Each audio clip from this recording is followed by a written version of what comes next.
Bonsoir, bienvenue à tous. Merci de nous retrouver pour ce rendez-vous de l'invité de la semaine avec Jean-Paul Boré qui est avec nous aujourd'hui. Jean-Paul Boré, leader de la liste Tous pour Nîmes pour les élections municipales des 23 et 30 mars prochains. Tous pour Nîmes, vous l'avez compris, candidat à la mairie de Nîmes. Merci, bonjour. Merci d'être avec nous, Jean-Paul Boré.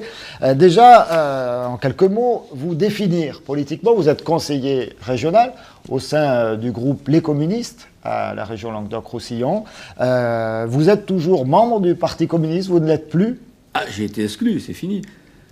Vous connaissez l'histoire. En 2010, nous avons fait le choix, au nom de l'intérêt général, avec mes amis Jean-Claude Guessot, Josiane Colloré et Henri Garino, de continuer ce que nous avions engagé avec Georges Frêche en 2004.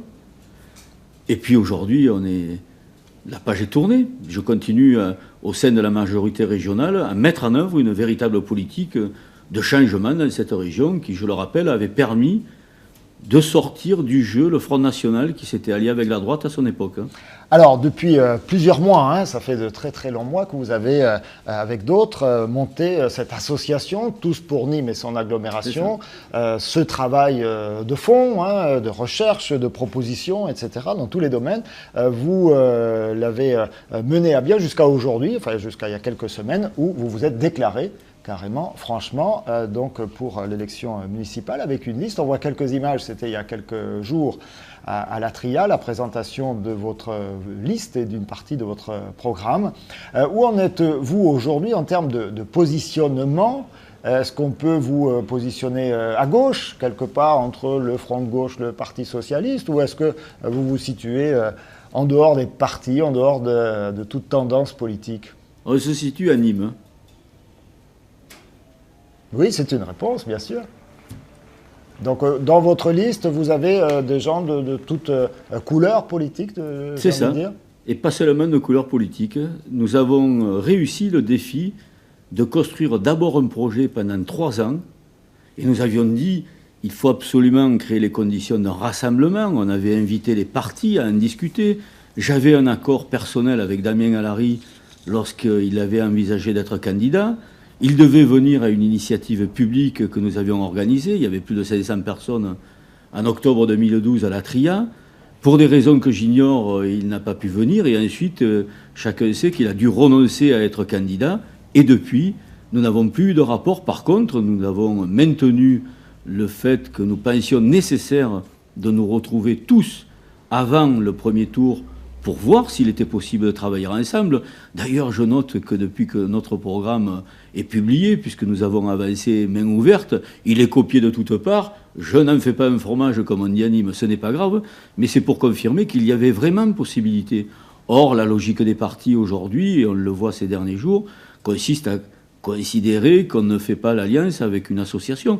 Je le regrette fortement, et donc nous avons été au bout de notre logique. Aujourd'hui, nous avons constitué une liste que je présenterai le 21 février à 18h30 à Holiday Inn. C'est vrai, le pari est tenu, c'est une véritable mosaïque. Alors, j'insiste, c'est mon rôle.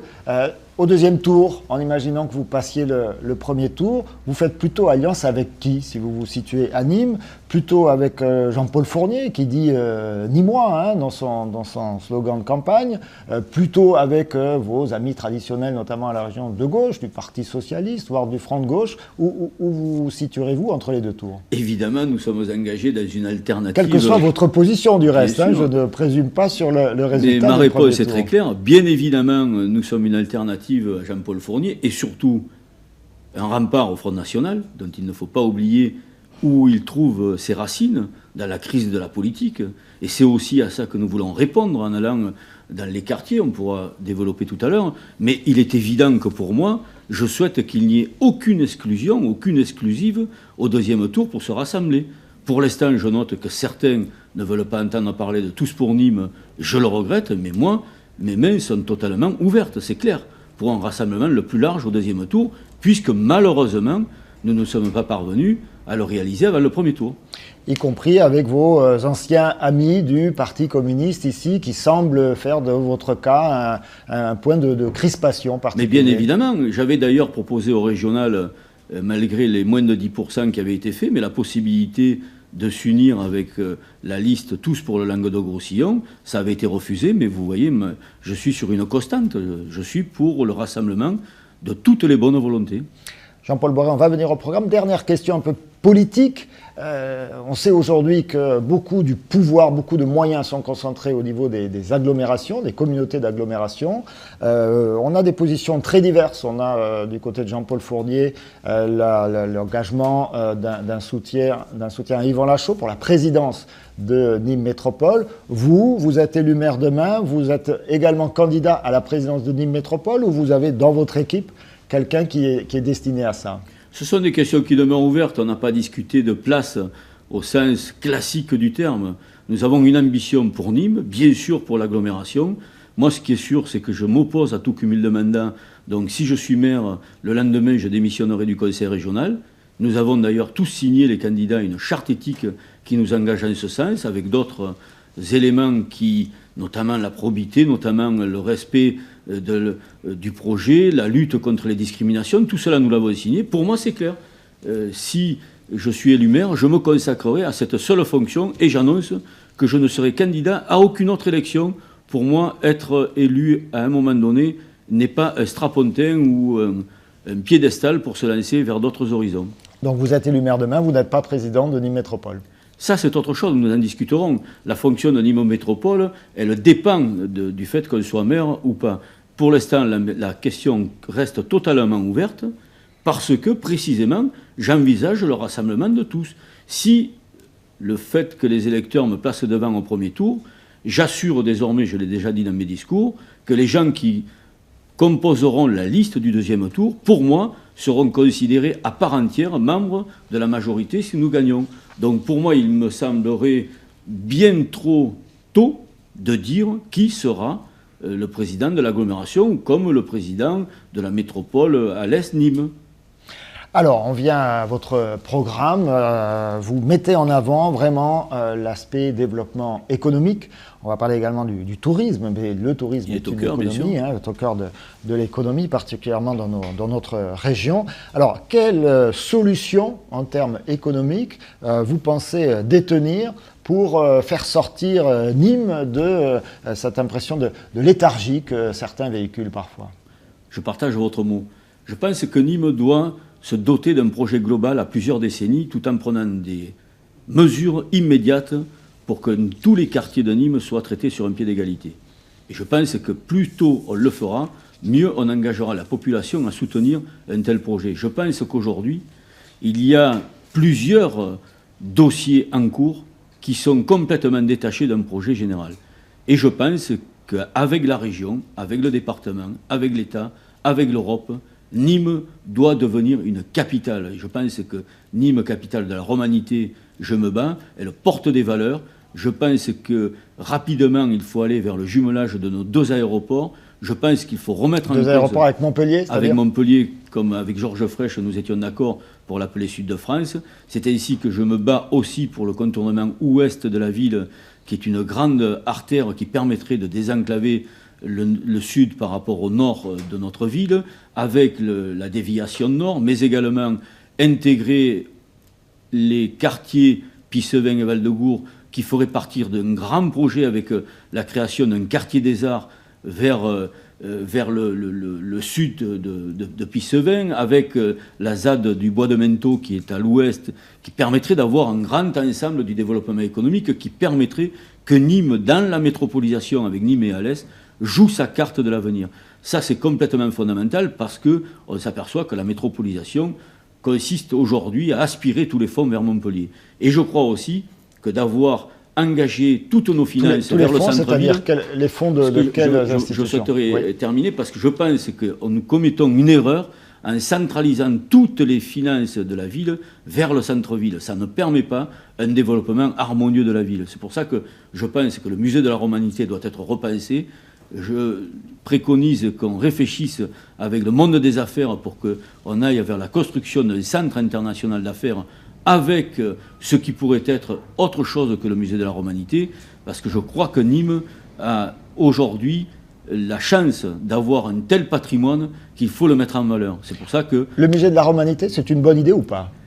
Ce n'est pas une bonne idée en soi parce qu'il y a déjà celui de Narbonne qui est un musée régional.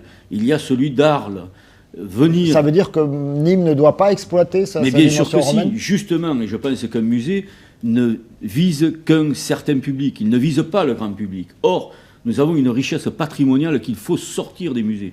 D'ailleurs, j'ai écouté avec beaucoup d'attention Jean-Paul Fournier, lors de la séance de l'Académie dimanche, reprendre cette idée qu'on a besoin de mettre en valeur tout le patrimoine que nous avons sur Nîmes, y compris celui qui est à l'extérieur. Tant mieux si on se retrouve sur ces éléments-là. Je pense au rempart romain, je pense à la mosaïque qu'on avait trouvée sur le boulevard Jean Jaurès, que jamais on aurait dû enfermer dans un musée, mais plutôt en faire un espace ludique, un espace où les touristes pourraient venir. Il y a d'autres villes comme Vérone et autres, et qui savent le faire. Ce que je préconise, c'est qu'on sache copier sur les grandes villes du monde qui permettent que tout leur quartier soit enfin attractif. Alors, Jean-Paul Boré a beaucoup d'idées dans le domaine économique. Ben oui, on travaille depuis 3 ans, alors c'est pour ça qu'on en a beaucoup. Donc il y a le programme, vous aurez l'occasion de le consulter les uns et les autres. Un autre aspect de votre engagement, c'est celui de la gouvernance, d'un nouveau rapport avec les habitants, un nouveau rapport avec les quartiers. Oui, et ça commence maintenant, puisque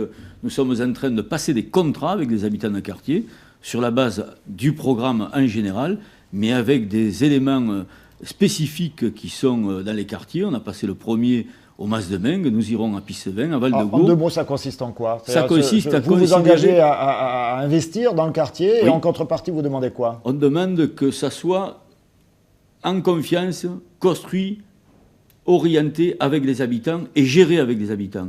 La première décision qui sera prise, ça sera de redonner au mouvement associatif la gestion de tous les centres sociaux. Et nous en construirons un à Pissevin où il n'existe pas. Ça, c'est la première des choses. Mais lorsque on parle de confiance, ça se construit avec les habitants. On ne fait pas des promesses en disant « votez pour nous, nous ferons le reste ». Donc, en contrepartie de cet engagement que je vais prendre avec les habitants, je souhaite que les jeunes, le mouvement associatif, les habitants, considèrent que ces équipements, nous allons les construire ensemble sur la base de la concertation et qu'ils seront sous leur contrôle ensuite avec les services municipaux. Donc c'est une nouvelle façon de gérer et de s'investir dans les quartiers. Tout à fait. Et c'est dans le même esprit que je m'engage à ce que les questions de sécurité soient complètement au cœur de la gouvernance, puisque si je suis maire, c'est moi qui aurai la question principale de la sécurité, puisque c'est du pouvoir du maire, en relation avec le préfet et le procureur, d'avoir ses responsabilités. Alors là-dessus, justement, quelques mots sur la sécurité. Là encore, quelles recettes vous proposez, quelles recettes nouvelles vous proposez ?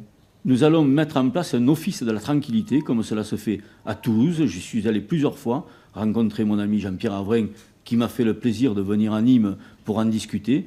Cela consiste à être disponible 24 heures sur 24 avec des services que nous allons valoriser. Nous avons du personnel municipal très compétent à qui nous proposerons de se former, bien sûr sur la base de la concertation, pour que dans tous les quartiers, il y ait un office de la tranquillité relié à un poste local, mais bien sûr tout cela en coopération avec la police nationale, la police municipale qui sera concentrée sur ces tâches, permettant d'avoir une véritable confiance dans tous les quartiers. Certains l'appellent police de proximité, moi aussi. C'est vers cela que nous voulons aller pour qu'il y ait une véritable complicité entre les habitants et ceux qui ont le devoir d'assurer leur sécurité, leur tranquillité publique, parce que pour moi, c'est un droit absolu, la sécurité. On ne peut pas être laxiste.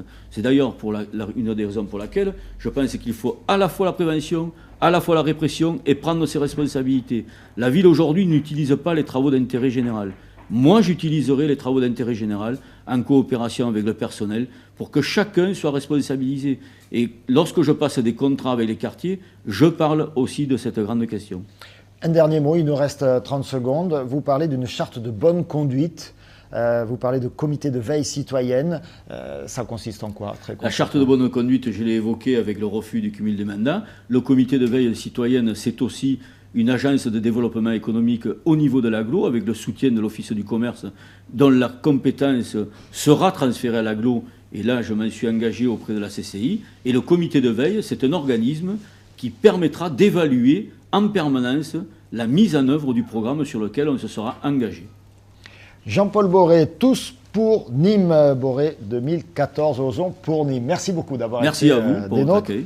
et à très bientôt sur TV Sud. On aura l'occasion de rencontrer lors de prochaines semaines d'autres candidats à cette mairie de Nîmes. Très bonne soirée à tous.